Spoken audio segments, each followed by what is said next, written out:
Yes, it's possible to crack IELTS in 7 days. सबसे पहला test structure को समझे.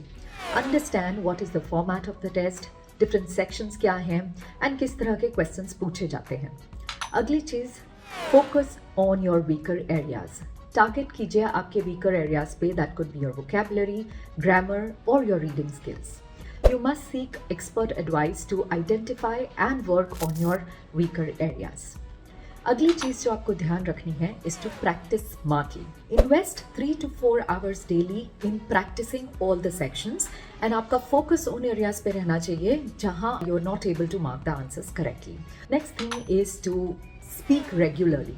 Bring English language into your routine. जितना आप इंग्लिश में रूटीन में बात करेंगे you will be able to confidently speak during the exam. Last and crucial factor जो है time management.